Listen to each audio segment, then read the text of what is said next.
Vous êtes au rendez-vous de votre émission Angle Saillant. Merci, mesdames, messieurs, chers téléspectateurs de Ma Bannière Télévision et auditeurs de Ma Bannière FM. Bienvenue à ces nouveaux numéros de votre émission de débat politique, débat citoyen, en vertu bien sûr de la liberté d'expression. Nous nous retrouvons autour de cette table pour réfléchir sur les questions d'actualité en province, donc dans notre province du Congo central. Et pour ces nouveaux numéros, j'ai le plaisir de recevoir pour vous 3 invités.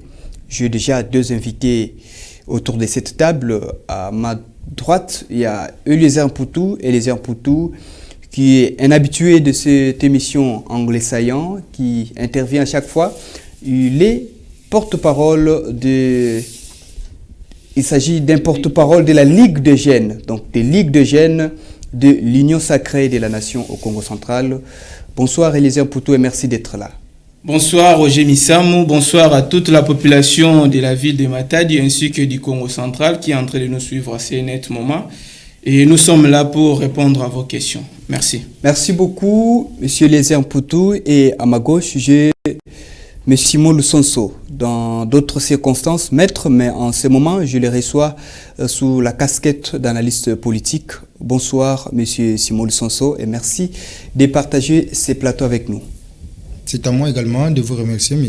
Roger, c'est un plaisir, mais aussi je salue mon ami d'en face, le docteur Eliezer Mpoutou, un ami de tous les temps, mais aussi j'en profite pour présenter mes condoléances à toutes les familles endeuillées par des accidents qui ont été enregistrés sur la nationale numéro 1. Et donc, nous sommes de cœur avec toutes ces familles éplorées. Et une fois de plus, nos sincères condoléances. Voilà, nos condoléances les plus attristées à toutes les familles victimes de ces 2 accidents qui se sont produits hier sur la route nationale numéro 1. Et certainement, vous comprenez que le plateau n'est pas encore complet. Je vous ai dit que je dois recevoir 3 invités ce soir. Mais jusque-là, j'ai encore 2. Il y a Didier Mamboueni qui doit arriver d'un moment à l'autre, mais jusque-là, il est encore coincé dans les embouteillages de Matadi, mais dans les parages, certainement. Il ne va pas manquer ce rendez-vous de notre débat politique, débat citoyen sur Ma Bannière Télévision et Ma Bannière FM. Je commence par vous, chers communicateurs ou chargés de communication, porte-parole de la dynamique plutôt. Vous avez trop de casquettes et les airs. Ça, c'est plutôt la Ligue des jeunes de l'Union sacrée. Donc, vous êtes le porte-parole de la Ligue des jeunes de l'Union sacrée. Nous avons un gouverneur de province qui a déjà été élu depuis le 9 mai dernier et investi le 9 juin. Il a également eu son gouvernement. Il a publié son gouvernement avec 10 commissaires, 10 ministres provinciaux et lequel gouvernement a déjà été investi. D'abord, quelle est votre lecture par rapport à la taille du gouvernement? Puisque jusque-là, il y a encore des réactions un peu partout sur la taille de ces gouvernements. Ok, merci de la question posée. Avant de répondre à votre question, je voulais un peu revenir sur ces morts qu'on venait d'enregistrer sur la nationale numéro 1. La fois dernière, je t'ai peut-être déjà révélé par les seigneurs qu'il fallait dire un mot par rapport à la nationale numéro 1, qui aujourd'hui, avec l'ouverture des frontières, notamment la frontière de Loufou, ça va occasionner un grand engouement de ces trafics routiers. D'où j'avais déjà appelé les autorités de prendre les dispositions qui s'imposent pour non seulement sécuriser la population, mais sécuriser aussi la voie routière. Parce qu'aujourd'hui, ça commence mal. Déjà, cette semaine, il n'y a même pas encore des semaines depuis qu'on a ouvert la frontière de Loufou. Nous commençons déjà à enregistrer des cas pareils. En tout cas, c'est désolant. C'est pourquoi j'en profite encore pour redemander aux autorités de prendre toutes les dispositions qui s'imposent pour essayer un peu d'harmoniser la circulation sur la nationale numéro 1. Parce que hier, on a assisté aussi aux coupeurs des routes. Peut-être aujourd'hui, on n'a pas encore ces cas-là. C'est déjà maintenant parce qu'on a toujours dit que gouverner, c'est prévenir. Donc, je crois que c'est une bonne occasion pour les autorités, que ce soit les conseils de sécurité, de prendre vraiment des dispositions pour sécuriser la nationale numéro 1. Je reviens à votre question par rapport à la taille du gouvernement provincial.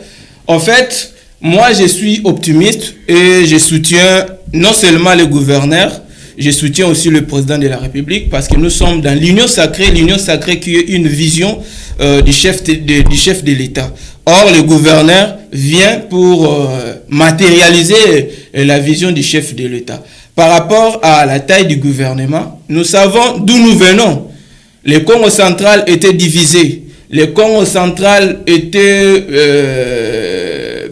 dérangé par des guéguerres qui a permis à ce que aujourd'hui on puisse assister peut-être à un nouveau gouverneur ou à un nouveau gouverneur. Donc, le gouverneur Guy Bandou avait le devoir, surtout que dans sa vision ou dans sa façon de voir les choses, il était déjà en train de prôner la cohésion provinciale. C'est ce qui a justifié que nous puissions avoir un gouvernement obèse, comme l'a dit l'honorable Matousila, qui aujourd'hui, cette obésité, nous devons quand même la supporter pour permettre à ce que la plus grande majorité des politiciens ou la plus grande majorité de la population du Congo central puisse vraiment vivre ce que nous appelons la cohésion provinciale. Donc pour moi, je suis en train de soutenir, bien que les conséquences, si on ne gère pas très bien cette obésité, nous pouvons avoir des conséquences néfastes par rapport au bon fonctionnement de la province. Parce que déjà, vous allez noter, nous avons déjà, parce qu'on ne peut pas se voiler,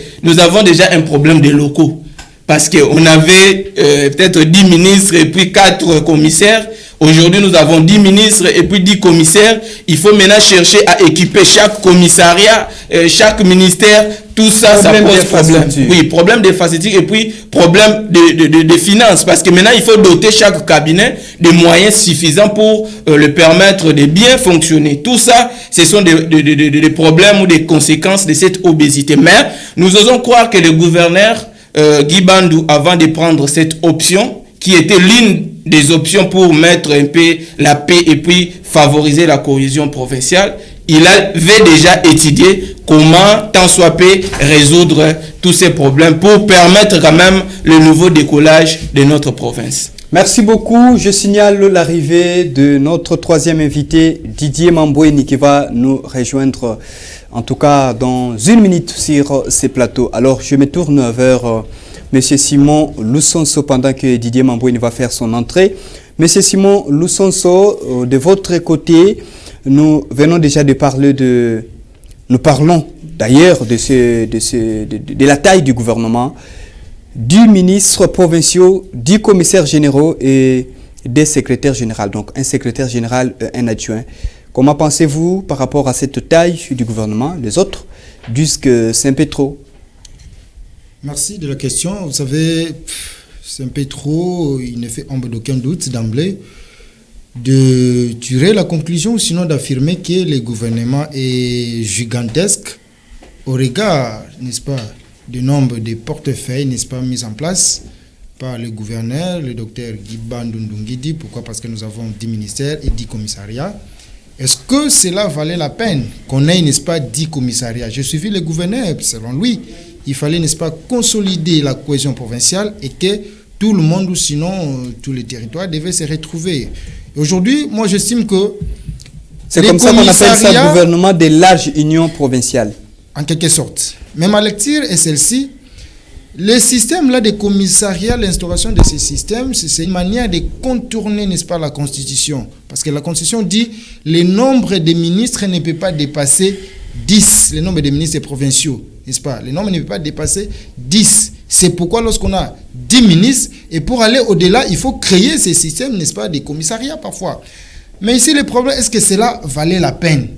Je pense, mon ami Eliezer venait d'évoquer quelques problèmes majeurs pour lesquels moi je m'inscris contre, n'est-ce pas, ces gouvernements gigantesques. Pourquoi je le dis? Parce que je vous informe, ou sinon je voudrais informer à l'opinion qu'il me semblerait qu'il y a des commissaires jusqu'à ces jours qui sont à la maison par faute d'infrastructure, il n'y a pas de bureau. Au lendemain de la remise et reprise, ces commissaires ne savent pas où s'asseoir, ils n'ont pas de bureau. Vous comprenez? Et donc, il y a un travail qui devait être fait en amont pour essayer d'abord de résoudre les problèmes d'infrastructure et qu'au lendemain, n'est-ce pas, de la remise et reprise, où serait installé chaque commissaires. C'est cela les problèmes. Mais curieusement, on a nommé, mais voilà, il se pose un problème. Il y a aussi l'autre problème des moyens de transport. Tout à fait, je viens. Donc, il y a ceux-là qui ont des moyens de transport, mais certains autres, les moyens posent problème. Mais au-delà de tout, mon ami a évoqué les problèmes de fonctionnement de chaque cabinet, n'est-ce pas? Vous savez, pour qu'un cabinet ministériel fonctionne, et même pour que chaque commissariat fonctionne, je pense qu'il faut doter des moyens conséquents.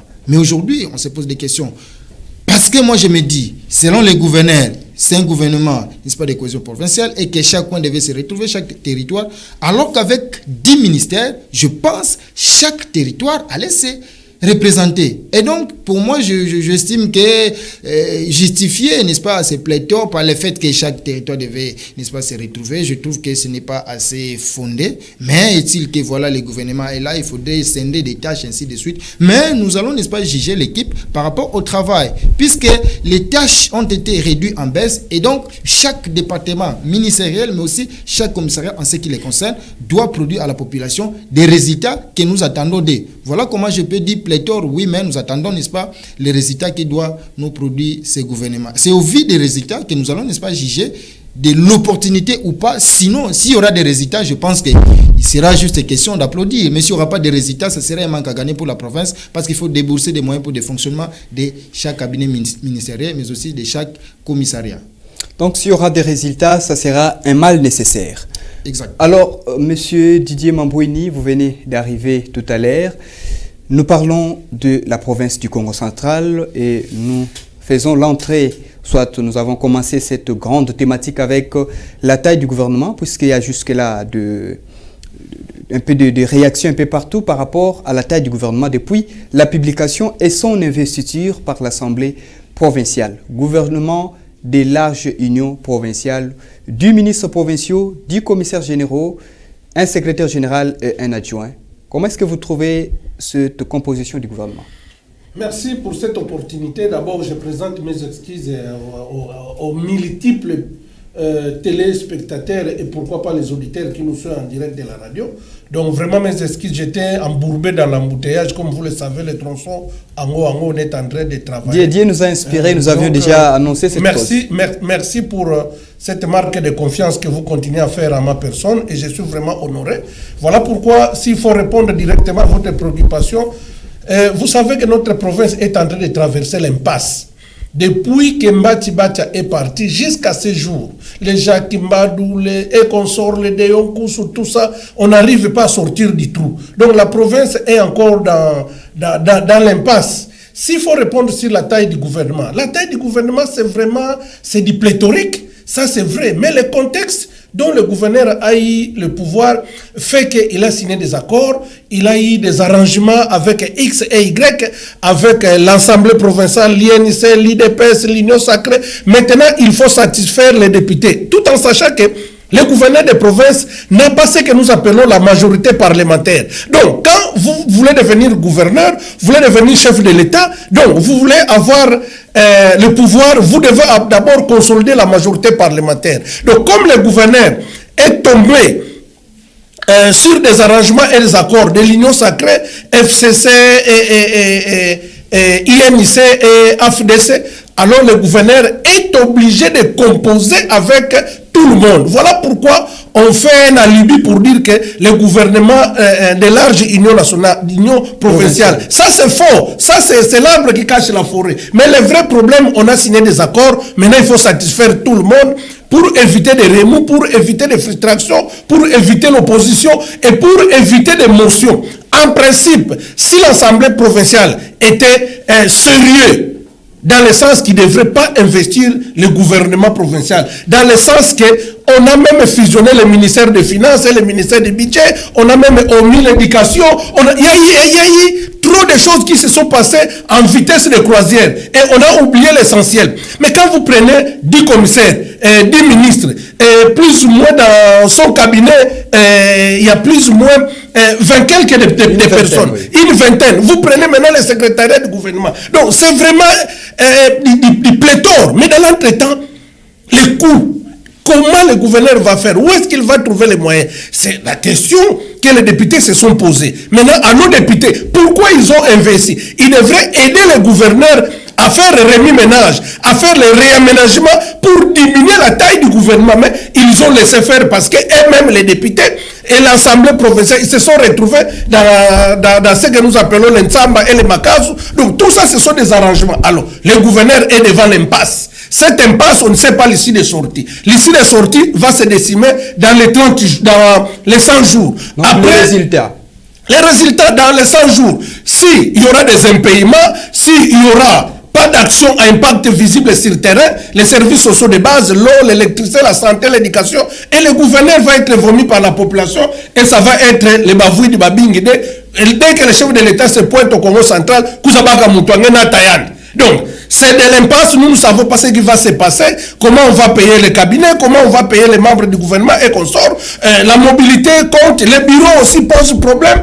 Aujourd'hui, il y a des commissaires qui sont à la maison, qui ne savent pas comment ils vont fonctionner. Donc, le gouverneur a eu le pouvoir dans un contexte qui est vraiment trop compliqué et nous devons compatir pour l'aider à trouver l'issue des sorties. Donc, vraiment, c'est de l'impasse. Nous ne savons pas ce qui va y arriver dans les prochains jours. Voilà, nous ne savons pas ce qui va arriver dans les prochains jours, mais nous jugerons avec les résultats. Dans les 100 jours. Dans les 100 jours. Et nous devons avoir les indicateurs. Donc, s'il faut atterrir, les prémices du départ ont été déjà fausses. Donc, il n'y a rien, nous ne pouvons pas nous attendre à quelque chose de bon, à moins que le gouverneur ait ce que nous appelons les baguettes magiques qui viendra sauver la situation et la volonté politique du chef de l'État et le ministre de l'Intérieur en lui donnant des moyens, la rétrocession. Mais si ça va venir à compte-gouttes, il y aura des problèmes avec l'Assemblée, il y aura des problèmes avec la population, il y aura des problèmes avec les partenaires à qui il a signé des accords. Merci beaucoup, M. Didier Mamboueni, acteur socio-politique. Merci d'intervenir à cette émission. M. Eliezer Mpoutou, à votre tour, nous pouvons changer de thématique, pas de thématique, mais changer un peu d'esprit puisque nous avions parlé de la taille du gouvernement. S'il faut parler maintenant de priorités, le gouvernement provincial a déjà été investi. Nous avions parlé de la taille du gouvernement, mais c'est déjà, donc les vins tirés, il faut les boire. Et là, nous attendons les résultats. Mais maintenant, par rapport aux priorités, c'est vrai, il a son projet de société, mais certainement, il y a d'autres secteurs prioritaires qu'il faut commencer par toucher dans ces 100 jours, puisqu'il a un programme d'urgence. Merci de la question posée, M. Roger Missamou. Je crois que pour répondre à votre question, je vais un peu revenir à ce que venaient de dire mes deux co-débatteurs.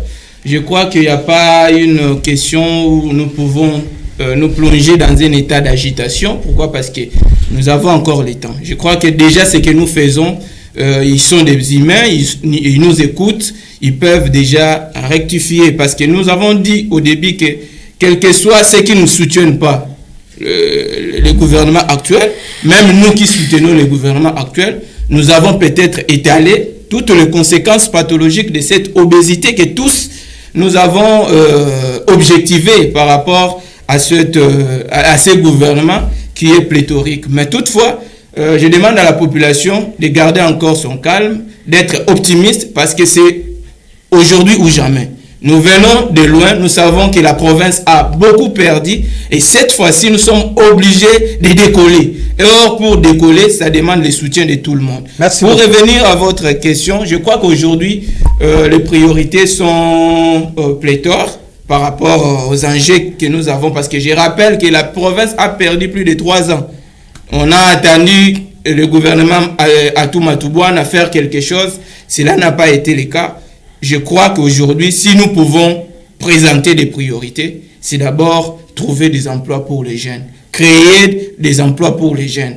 Pourquoi il faut créer des emplois pour les jeunes?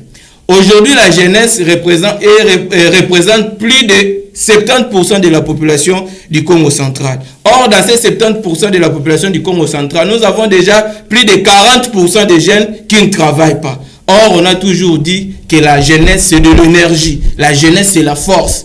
Aujourd'hui, si cette jeunesse où on retrouve 40% arriver à trouver de l'emploi, ça sera un essor pour la province du Congo central. Donc pour moi, si on peut commencer déjà là, ça fera du bien. Et puis, il faut revoir les secteurs agricoles. Pourquoi revoir les secteurs agricoles? Parce qu'aujourd'hui, la province du Congo central, il y a beaucoup de productions, mais ces productions-là ou ces produits-là ne sont pas évacués là où ces produits devaient être utilisés. De dessert agricole. Oui, c'est là où je vais venir. Donc, voilà un peu les pistes où le gouverneur peut tenter de faire quelque chose. Mais or, nous ne pouvons pas oublier, il y a des imprévus aussi dans la gestion de la res publique. Tout ça, ce sont des problèmes qu'il faut déjà peut-être essayer, tant soit peu, comment disponibiliser aussi les moyens, comment encourager les investisseurs à venir dans notre province. Cela passe aussi par la bonne gouvernance. Or, si nous n'avons pas la bonne gouvernance, nous n'aurons pas des investisseurs. Parce que les investisseurs doivent être garantis que là où nous allons, il y aura quand même la bonne gestion des moyens que nous allons mettre en place. Voilà un peu ce que je peux étaler comme des urgences. Merci beaucoup. Les urgences sont un peu permanentes. Il y a beaucoup de choses. Mais il a résumé ça avec la création d'emplois, réhabilitation des routes de dessertes agricoles et la bonne gouvernance. Merci beaucoup. Ça, c'est déjà des points clés selon Eliezer Poutou. Alors, Monsieur Simon Lusonso, de votre côté, nous parlons sur les priorités. Par où le gouvernement provincial doit commencer par bouger et pour changer la donne. Voilà, parmi les priorités, il y a le secteur de l'eau et de l'électricité. Nous venons de vivre la preuve tangible. En cours d'émission, il y a coupure intempestive. Voilà des problèmes auxquels le gouverneur doit s'atteler. Mais en dehors de ça, j'étais en train de parler, toujours dans le volet social, l'emploi des jeunes. Le gouverneur doit s'y atteler pour trouver, n'est-ce pas, de l'emploi. Parce que dans son discours, partout où il s'est exprimé, il a parlé, il a martelé sur l'emploi des jeunes. Et donc, ça fait partie des priorités. Mais aussi, vous savez, aujourd'hui, c'est la clôture de l'année scolaire. Déjà, le gouverneur doit aussi réfléchir sur la rentrée scolaire qui déjà est fixée au 5 septembre 2022. Déjà, alors dès maintenant là, menace de tout à fait, grève. Tout à fait. Les infrastructures scolaires, c'est maintenant s'il faut réhabiliter, s'il faut commencer à construire, réhabiliter. Je pense dans 2 mois, je ne sais pas quelle est la politique, est-ce qu'ils sauront construire des écoles, mais s'il faut réhabiliter, il est donc temps. Il y a tant de priorités, des routes de dessertes agricoles. Les gens doivent manger des fruits, n'est-ce pas, ou sinon des aliments ou des produits alimentaires qui sont produits dans nos villages doivent être transportés dans des centres de consommation. Et donc, moi, je pense que le gouverneur n'a pas du temps à perdre. Mais aussi et surtout, il doit comprendre une chose, le timing de son mandat, parce que c'est jusqu'en 2023. Si bien sûr il y aura élection, c'est jusqu'en 2023. Donc il n'a pas le temps à dormir sur son oreiller, il a vraiment le temps pour pouvoir travailler, parce qu'il sera jugé sur base des résultats. Déjà dans les 100 premiers jours, chers journalistes, nous allons revenir sur ce plateau pour essayer de décortiquer ce qu'a fait le gouverneur ainsi que l'ensemble de son équipe gouvernementale. Et donc, monsieur le gouverneur, nous vous prions de vous mettre au travail. Les priorités sont là et elles sont légion. Mettez-vous au travail avec vos ministres pour travailler pour l'intérêt de la population. Merci beaucoup. Les priorités sont légion. Monsieur Didier Mambouini, acteur sociopolitique, de votre côté, quel est le petit carnet que vous dressez pour les priorités? Bon, depuis d'abord, je veux dire à mes 2 co-débatteurs de ne pas rêver debout. La création des emplois des jeunes. Mais ça, c'est de l'utopie. Vous ne trouvez pas que vous êtes en train de rêver? Ça, ce sont des discours de bonnes intentions. Il faut être pragmatique et pratique. En pratique, le gouverneur, en face de moi, le discours programme du gouvernement provincial du Congo central. Il faut avoir des textes. Dans les textes, il nous a présenté 5 axes plus 13 piliers. Le premier pilier, il dit la consolidation de l'appel, renforcement de la gouvernance. Ça doit être le premier objectif, la paix, la cohésion provinciale. La cohésion n'existe pas. Il a signé des accords avec ses partenaires qu'il n'a pas respectés. Il n'y a pas de respect entre le gouverneur et ses partenaires. Ça pose déjà un problème. À l'interne, la cohésion a été déjà entamée, déchirée par nos pères.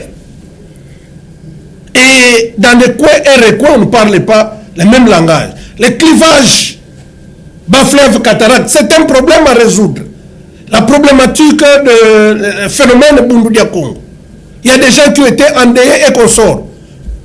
Il y a les services sociaux de base, l'eau, l'éducation, la santé. Quand vous allez à Kinkanda et dans nos hôpitaux de référence, même les toilettes posent encore des problèmes.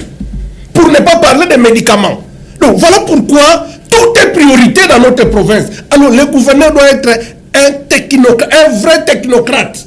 Il doit vraiment cibler les priorités. Alors, qu'est-ce qu'il faut faire? Il faut créer des cadres de concertation entre les forces vives les partis politiques, la société civile, discuter avec eux quelles sont vos priorités. L'itinérance dont le gouverneur a fait, l'itinérance de la cohésion provinciale, c'était de l'utopie. En principe, il faut concilier la population.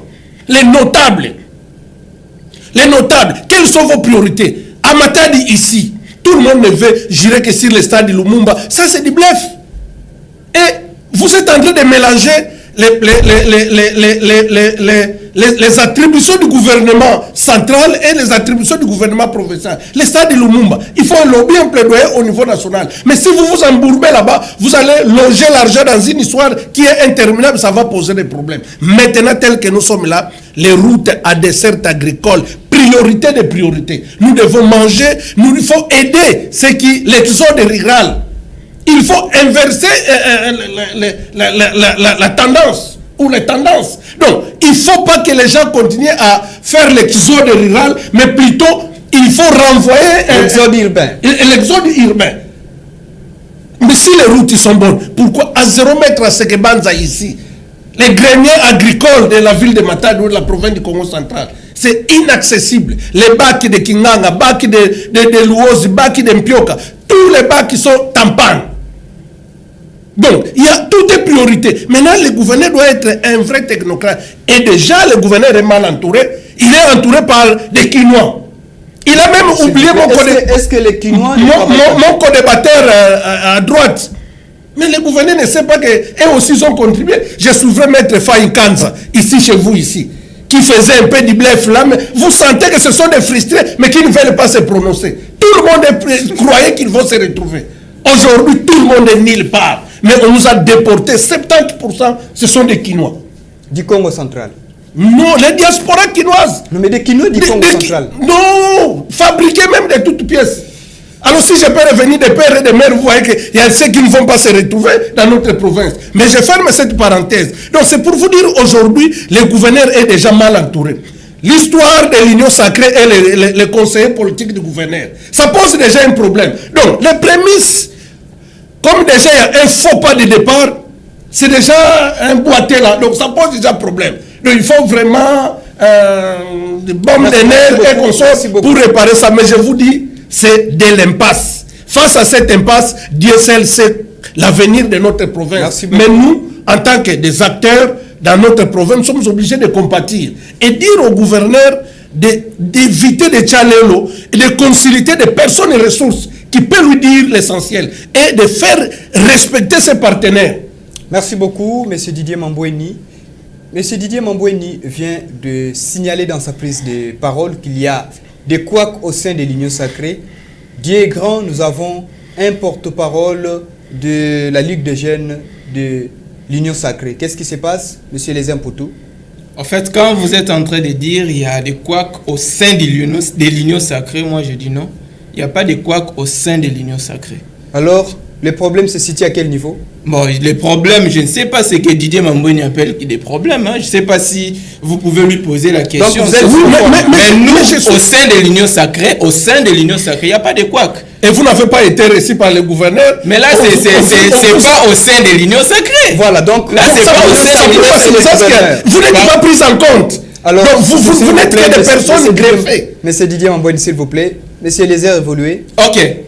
Je comprends ce qu'il veut dire. Bien qu'il n'ait pas arrivé là où moi je l'attendais arriver. Non, je ne peux pas arriver là parce que... Je vais quand même vous répondre. Au sein de l'Union sacrée, il n'y a pas de couacs. La coordination des fédéraux et des interfédéraux de tous les partis politiques membres de l'Union sacrée Congo central, nos relations sont au beau fixe. Nous continuons à travailler ensemble jusqu'à maintenant. Au sein de la coordination des ligues de jeunes de l'Union sacrée, des différents partis politiques, il n'y a pas de problème. Nous sommes en bon terme et puis nous continuons à travailler. Mais sauf que si je peux quand même dire un mot, nous avons eu un petit souci au niveau du gouvernement provincial. Nous étions invités pour rencontrer le gouverneur, mais en arrivant là-bas, il y a eu de petits soucis et c'est que lui peut-être veut nous parler. Des petits soucis minimisables. Ça prouve que ça ne va pas. C'est trop. Ils disent qu'ils sont en bon terme, mais il n'y a pas de problème. Alors, monsieur Simon Lusonso, vous êtes là, c'est vrai, en dehors de ce qui vient d'être dit. Si je pouvais quand même... Donc il y a encore à dire. Vous avez la parole. Contribuer à ce qu'il venait de dire. Nous sommes de l'Union sacrée, mais nous fustigeons le comportement des collaborateurs du gouverneur.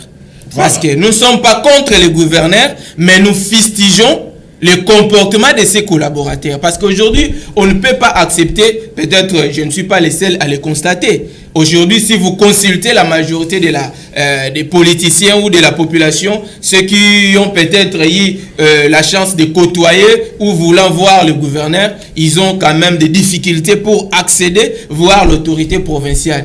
Et c'est ce comportement-là que l'Union sacrée Congo centrale est en train de fustiger. Donc nous appelons le gouverneur à bien contrôler ses collaborateurs, à bien voir les personnes qui l'entourent. Pourquoi? Parce qu'il risque de donner une mauvaise impression par rapport à sa gestion. Or, vous avez le devoir de bien travailler, vous avez le devoir de collaborer avec tout le monde. C'est ça vraiment le souci de l'Union sacrée. Et c'est pourquoi nous, l'Union sacrée, nous voulons vous rencontrer personnellement pour vous faire voir beaucoup de choses qui se passent au sein de votre entourage et au sein de la province pour que vous soyez au courant et trouver des solutions le plus vite que possible. Parce que la population et le président de la République attendent de vous des résultats. Ce qui fera en sorte que le président de la République puisse être élu en 2023. Merci beaucoup. Gardez une bonne image pour le chef de l'État, puisque 2023, c'est plus loin. Monsieur Simon Lusonso, de votre côté, que dites-vous par rapport à ça? Bon, en fait, vous savez, l'Union sacrée existe. Au Congo central, il y a une coordination. Je ne suis pas porte-parole de la coordination provinciale de l'Union sacrée, encore moins de la Ligue des jeunes. Les porte-parole est devant nous. Mais ce qu'il faut dire ici, l'Union sacrée existe pour soutenir la vision du chef de l'État. Parce que le chef de l'État avait mis en place une vision qu'il a présentée à la société et certains partis politiques ont adhéré à cette vision. Voilà pourquoi aujourd'hui nous avons Union sacrée à travers la République démocratique du Congo. Et au Congo central, je voudrais rappeler à l'opinion que l'Union sacrée s'était mobilisée, n'est-ce pas, pour accueillir les gouverneurs des provinces, par ses propres moyens, il faut le dire, pour accueillir les gouverneurs des provinces. Vous comprenez? Aujourd'hui, l'Union sacrée existe et il était question que l'Union sacrée rencontre, et sur invitation, n'est-ce pas, venant de la part de l'autorité, que la coordination devait rencontrer l'autorité. Ce qui s'est passé au niveau du gouvernorat, je pense qu'il y a eu une communication de la coordination par son représentant, le coordonnateur provincial, je cite Maître Georges Pichou-Bikembo, à qui j'ai salué en passant, donc qui a fait, n'est-ce pas, une déclaration pour manifester l'indignation de l'Union sacrée, par rapport au comportement affiché par un collaborateur du gouverneur des provinces. Voilà, en fait, il n'y a pas un malaise au sein de l'Union sacrée. Il n'y a pas un problème entre l'Union sacrée et les gouverneurs. En fait, c'est cette intercation, c'est ce comportement qui a été affiché par un collaborateur du gouverneur. Vous avez suivi la déclaration et donc, l'Union sacrée est bel et bien organisée. Dans l'Union sacrée, vous allez comprendre qu'il y a des partis politiques qui composent l'Union sacrée. Et le gouverneur des provinces, je voudrais rappeler ici, qu'il est membre de l'Union sacrée par les faits, qu'il est membre de l'UNC. L'UNC, c'est un parti, c'est un partenaire, je dirais aussi majeur de l'Union sacrée, parce qu'au départ, vous savez qu'il y a eu cette coalition CASH, composée de l'UDPS et de l'UNC. Et donc, le gouverneur étant membre, n'est-ce pas, de l'Union sacrée, et l'Union sacrée compose des partis politiques qui doivent impérativement, je dis, soutenir les gouverneurs. Et comment soutenir les gouverneurs? Présenter ce qu'il faut. Ici, nous sommes en train de parler, nous venons de parler des priorités. Ça permettrait au gouverneur, d'ailleurs, on ne sait pas quel est le cahier de charges que dispose la coordination de l'Union sacrée, aujourd'hui, qui n'est pas encore dévoilé par qui que ce soit. Et donc, il est tout à fait important pour que les gouverneurs reçoivent cette coordination et peut-être pour présenter d'abord des civilités, parce que ça n'a pas encore été fait depuis qu'il est là. Vous comprenez? S'il faut s'agiter, pourquoi ne pas recevoir? Pourquoi? Nous, au sein de l'Union sacrée, on n'en fait pas un problème. Et donc, il y a des structures attitrées l'union sacrée est bien organisée, lorsqu'il y a des problèmes, lorsqu'il faut communiquer, je pense que les autorités, les responsables sont là. Et donc aujourd'hui, la population doit retenir qu'il n'y a pas un malaise au sein de l'union sacrée. Les relations sont au beau fixe entre l'union sacrée Congo central et les gouverneurs des provinces, Dr Guibandou Ndungiti. Voilà, les relations sont bonnes, mais est-ce que par cette déclaration, c'est vrai, vous n'êtes pas le porte-parole de l'union sacrée, mais je vous tiens puisque vous vous présentez comme membre de l'union sacrée, est-ce qu'il n'était pas important de pouvoir retrouver, soit rencontrer les gouverneurs une fois de plus, donc changer peut-être les démarches au lieu d'allumer le feu avec cette déclaration, puisqu'auprès du gouverneur, vous aurez eu le temps de dire au gouverneur que, écoutez, nous avions été peut-être mal accueillis, mal reçus par votre collaborateur X ou Y. Est-ce qu'il n'était pas important de mener une autre démarche dans ce sens au lieu de s'enflammer sur la toile, les réseaux sociaux et les chaînes de télévision? Bon, moi je pense qu'il n'est pas question de s'enflammer, c'était juste une façon de manifester son indignation. La coordination a manifesté son indignation vis-à-vis, je précise, vis-à-vis du collaborateur du gouverneur et non à l'endroit du gouverneur. Mais par rapport aussi à votre préoccupation, les démarches sont en cours. Je pense que très prochainement, la coordination sera réussie par les gouverneurs des provinces. Et donc, la population peut s'apaiser. Tous les partenaires, tous les acteurs sociopolitiques peuvent s'apaiser en disant le climat avec les gouverneurs et l'union sacrée, la coordination de l'union sacrée Congo central, le climat est serein. Et donc, nous y travaillons, les relations sont bonnes, soyez apaisés, les gouverneurs vont raconter la coordination pour l'intérêt de la province, pour l'intérêt de la population. Parce qu'il n'est pas question de sauvegarder les intérêts de la structure union sacrée, mais c'est pour les intérêts de la province, de la population. Merci beaucoup. Monsieur Didier Mamboueni, nous allons parler d'une petite thématique que nous allons frôler, mais c'est une thématique ou bien c'est un point qui a causé beaucoup de soucis dans le passé, dans la gestion de la res publica, dans la gouvernance, le problème des collaborateurs. Nous avions connu ça sous Jacques Mbadou, sous Atouma Toubouana, sous Justin pendant son intérim, et maintenant c'est Guy Bandou. Quel conseil, quelle attitude doit-on adopter, soit doit adopter les collaborateurs du gouverneur, puisqu'ils sont là, ils sont les bras, les yeux du gouverneur? Merci. Je voulais revenir à ce que mes deux co-débatteurs venaient de dire sur leur appartenance à l'union sacrée. Vous savez, l'union sacrée, c'est presque un monstre à plusieurs têtes. C'est presque un panier à crabes, où vous ne savez pas comment ça fonctionne. Et d'ailleurs, l'union sacrée Congo central, je me poserai la question s'il y a un cadre juridique. Et si au niveau national, ils ont été reconnus. Donc, s'ils ne sont pas reconnus au niveau national, ça pose déjà un problème au niveau du gouverneur de province. Alors, si ils avaient un cadre juridique et qu'ils étaient reconnus officiellement au niveau national, je ne pense pas que le conseiller du gouverneur, le conseiller politique et le gouverneur pouvaient une minute hésiter à recevoir cette grande force vive. Parce que c'est un ensemble. C'est ce que nous appelons les forces vives de notre province. Donc, déjà, ça pose un problème. Et l'attitude que doit avoir le conseil du gouverneur. Si hier, Jacques Mbadou, Sassadine Toumba, tous nos autorités ont échoué, ils n'avaient pas cette mauvaise foi, mais plutôt mal entourés, mal encadrés par des collaborateurs. Les collaborateurs, une fois ils sont arrivés, ils deviennent hautains, et leurs objectifs, c'est l'argent. C'est le lucre. Et il devient à ville du pouvoir. Et pour ne pas savoir ce qu'ils doivent faire, ils deviennent des extraterrestres, des messieurs spéciaux, alors que ce sont des simples citoyens. Nous avons connu des Jack Bauer ici, communément on a appelé hier Merfiloutet Jack Bauer. Et aujourd'hui, où en sommes-nous? Où en sommes-nous? Donc ça prouve à substance que les pouvoirs passent, mais les institutions restent. Cela veut dire que nous devons avoir l'humilité quand nous avons le pouvoir. Et quand on est sur la table, on oublie souvent que quand on est à table, souvent on mange, on oublie que et ceux qui vous observent, ils sont très attentifs de la manière dont vous êtes en train de manipuler la reste publique. Donc aujourd'hui, de surcroît, le gouverneur Guy Bandou est mal parti en fusionnant les finances et le budget, l'ordonnancement et la liquidation. Donc, il est juge et parti. C'est déjà un danger. Et nous qui observons, nous sommes très vigilants, très prudents. Et les programmes, il dit plus de 150 pages, les programmes du gouvernement. Son programme n'est pas axé sur des chiffres. Il n'y a pas de chiffres. Donc le programme n'est pas chiffré. N'est pas chiffré. Le timing n'est pas connu. Nous ne savons pas où est-ce que le gouverneur veut nous amener. Et il va fonctionner avec quel budget?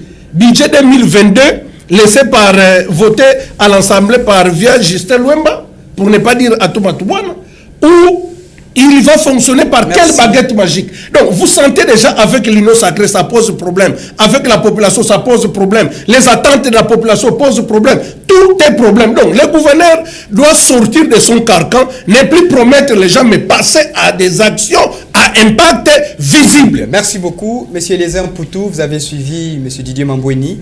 Nous sommes en train d'arriver à la fin, mais vous avez la parole.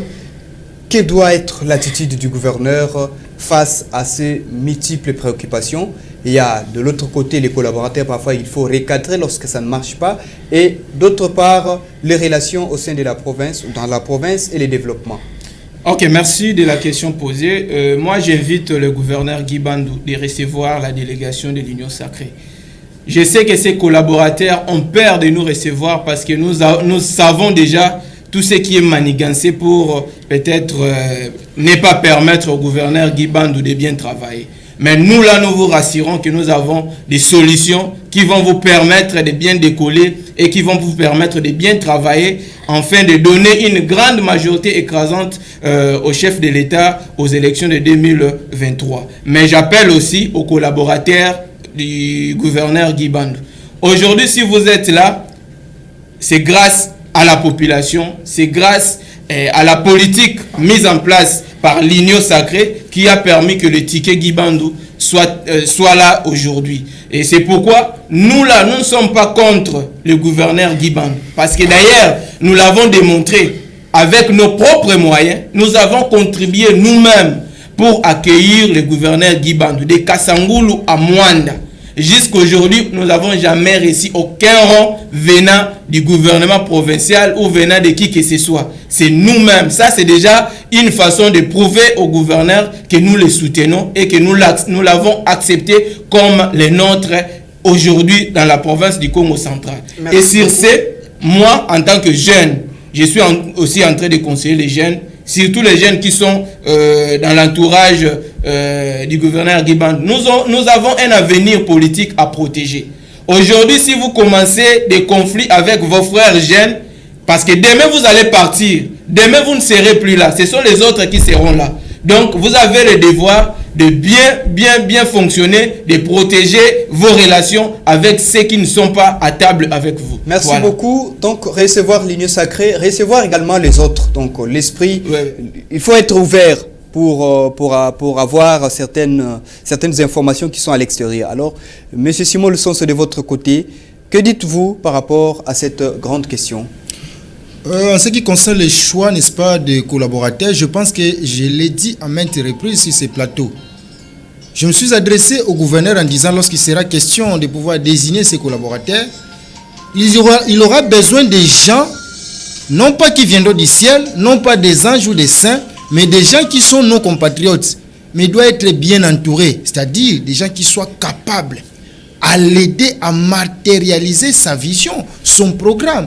Des gens qui sont là pour servir la population. Des gens qui ne sont pas là pour leurs propres intérêts. Parce que je me dis d'emblée ici, quelqu'un ou un groupe de gens qui vient rencontrer le gouverneur, vous vous mettez en barricade pour que ceux-ci ne soient pas reçus par le gouverneur. Qu'est-ce que vous gagnez? Est-ce que vous savez ce qu'ils ont à apporter au gouverneur pour l'intérêt de la population? Voilà les problèmes. Et donc, monsieur le gouverneur, vous avez tout intérêt. Il est encore temps, nous sommes au début, n'est-ce pas, de votre mandat, il est temps, veillez et surtout il faut qu'il y ait la discipline. Là où il y aurait des dérapages, il faut tonner. S'il faut sanctionner, il faut sanctionner. Nous ne sommes pas là pour que vous dites non, voilà, sanctionner à tout moment, non. Mais nous voulons que vous puissiez travailler pour l'intérêt de la province. Et aux chers collaborateurs du gouverneur, vous êtes là pour la population. S'il n'y avait pas une population, vous ne serez pas là où vous êtes. Et donc, aidez les gouverneurs, travaillez pour la population, prodiguer des bons conseils qui vont permettre au gouverneur de matérialiser sa vision pour l'intérêt de la population. Merci. Alors avec vous, 30 secondes pour clôturer l'émission. Pour clôturer l'émission, je pense que le Congo central, c'est notre dénominateur commun. Le Congo central nous appartient. Aujourd'hui, nous n'avons plus besoin de guerres qui puissent déchirer les climats sereins, qui puissent déchirer les tissus sociaux de la province du Congo central. Il est question de nous souder. Jusque-là, nous sommes derrière notre gouverneur. Nous lui accordons le maximum de chances pour que son programme soit concrétisé. Merci, M. Didier Mamboueni. Vous avez les 30 secondes pour chuter. Non, mais vous n'avez pas distribué équitablement. Si, ça, c'est ça. Ça va, je vais évoluer. Je veux dire seulement ceci. Notre province traverse une crise multidimensionnelle. Aujourd'hui, nous savons que notre gouverneur n'est pas libre. La population demande à la population de tout faire pour que notre gouverneur soit réellement libre de cette carcan de l'union sacrée qui ne dit pas son nom. L'union sacrée, c'est une façon d'emprisonner encore le gouverneur. Nous voulons que le gouverneur puisse agir en toute indépendance. Nous savons que notre province est victime des injustices, des inégalités de Kinshasa. Il faut que le gouverneur puisse recevoir des moyens adéquats pour qu'il puisse faire réaliser son programme d'action et répondre aux attentes de la population. Kinshasa, trop c'est trop. Les ministres de l'Intérieur, tous ces dinosaures et faucons qui viennent de Kinshasa, ils viennent toujours déranger notre province. Voilà pourquoi l'union sacrée, nous devons faire le bilan. Qu'est-ce que l'union sacrée a apporté dans notre province? Les 100 jours du gouvernement, nous n'avons rien réussi. Donc aujourd'hui, le bilan de Tshisekedi sur les 100 jours, nous n'avons rien réussi. Aujourd'hui, jusqu'à ces jours-ci, nous n'avons pas des actions à impact visible. Alors, tous ces gens qui vont se greffer à l'union sacrée, nous vous interpellons à être conscients de nous présenter un bilan. 2023, c'est déjà demain. Donc, voilà pourquoi nous demandons à la population d'être très vigilant et très regardant. Et au gouverneur qu'il sache qu'il est redevable.